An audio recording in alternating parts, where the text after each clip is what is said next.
The House of York, the bloody rise and fall. They called him the king who took the crown by the sword. But the sword that raised the House of York would also be the blade that destroyed it. In 1461, England stood soaked in blood. Brothers fought brothers. Fathers buried sons. And from the chaos of civil war, a new royal house rose. Bold, ruthless, short-lived. This is the story of the House of York, England in crisis. By the mid-1400s, England was a kingdom unraveling. King Henry VI of the House of Lancaster was gentle, pious, and disastrously weak. He suffered from long bouts of mental illness, leaving the realm in the hands of corrupt nobles and ambitious relatives. France was lost. The treasury was empty, and the English people were furious. But the greatest threat didn't come from foreign armies. It came from within the royal family itself. Two branches of the same bloodline, Lancaster and York, both descended from King Edward III, now claimed the throne. He'd certainly been a popular figure in the north of England, where his brother had charged him with healing the divisions of the Wars of the Roses. But it only took 4 months for a rebellion to emerge against him. The rival candidate was, of course, the boy across the water, now not such a boy. And neither side was willing to step aside. This conflict would become known as the Wars of the Roses, named for the red rose of Lancaster and the white rose of York. But behind the symbols lay something far darker, the rise of the white rose. At the heart of the Yorkist cause stood Richard, Duke of York, a man with royal blood, military experience, and a burning sense of entitlement. He didn't just want power, he believed it was his by right. When King Henry VI collapsed into madness in 1453, Richard stepped in as protector of the realm, ruling England in all but name. But when the king recovered, Richard was cast aside, and he did not forget the humiliation. In 1455, Yorkist and Lancastrian forces clashed at the First Battle of St. Albans. Charge! For the rose! Push forward! It was brief, it was brutal, and it marked the beginning of open civil war. The House of York had drawn blood, but their victory was temporary. By 1460, Richard of York was dead, cut down at the Battle of Wakefield. His head was displayed on a spike above the city gates, wearing a paper crown, a warning to all who challenged Lancaster rule. But the House of York was not finished, because Richard's son was about to make history. Edward IV, the warrior king. At just 18 years old, Edward of York took command of his father's shattered cause. He was tall, charismatic, physically imposing, and unlike Henry VI, Edward was a born warrior. In 1461, he led his army into the bloodiest battle ever fought on English soil, Towton. Snow fell as tens of thousands clashed in a frozen hellscape of steel and screams. By the end of the day, over 28,000 men lay dead. Lancaster was crushed. Henry VI fled, and Edward was crowned King Edward IV. Long live the King! God save King Edward! The House of York now ruled England, but ruling a kingdom torn by civil war is far harder than winning one. A dangerous love. Edward's reign began with promise. He restored stability. He rewarded loyal nobles. He looked every inch the king. But then he fell in love. Instead of marrying a European princess for political advantage, Edward secretly wed Elizabeth Woodville, a widowed noblewoman from a minor family. The match shocked the court. Suddenly, Elizabeth's relatives flooded positions of power, angering England's most powerful noble. Richard Neville, the Earl of Warwick, known as the Kingmaker. Warwick had helped put Edward on the throne. Now he felt betrayed, and he wanted revenge. The Kingmaker's betrayal.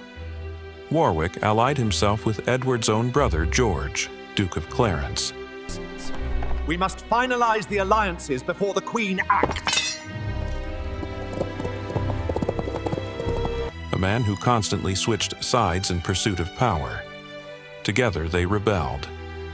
Edward was captured. Henry VI was briefly restored to the throne, and the House of York seemed finished. But Edward escaped. In 1471, he returned to England, rallied his supporters, and crushed his enemies at the Battle of Barnet. Warwick was killed. Lancaster's last hopes died with him. Soon after, Edward defeated Queen Margaret's forces at Tewkesbury, ending serious Lancastrian resistance forever. Henry VI died shortly after, almost certainly murdered in the Tower of London.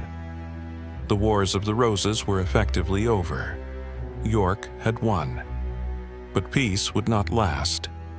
A kingdom built on blood, Edward IV ruled until 1483. His reign brought relative stability. They must be dealt with quietly, Your Majesty. The northern lords are already restless. We strike at the feast. But it rested on fragile foundations, family rivalries, old grudges, and a court full of ambition. When Edward suddenly died at just 40 years old, England was once again thrown into uncertainty.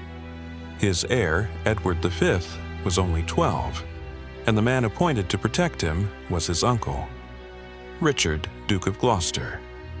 Richard III and the princes in the Tower. Richard moved quickly. He arrested key nobles loyal to the young king. He declared Edward V illegitimate, and he had himself crowned King Richard III. Meanwhile, Edward V and his younger brother were placed in the Tower of London. They were never seen again. To this day, their fate remains one of history's darkest mysteries. Were they murdered on Richard's orders, or did someone else remove them to secure the throne? What mattered was perception. Across England, whispers spread. The Yorkist king had killed his own nephews. Richard III ruled, but he ruled in fear, and fear breeds rebellion. The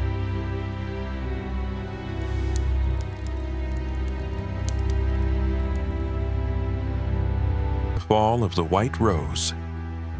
In 1485, a new challenger emerged. Henry Tudor, a distant Lancastrian relative with a thin claim to the throne, landed in Wales with a small army. Against all odds, he marched toward Richard's forces.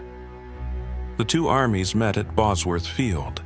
Richard, desperate and outnumbered, led a final charge directly at Henry Tudor. For a moment, it almost worked. Then Richard was surrounded, cut down, stripped of his crown, left naked in the mud. The last Yorkist king was dead, and with him the House of York. A new dynasty begins. Henry Tudor was crowned Henry VII, founding the Tudor dynasty.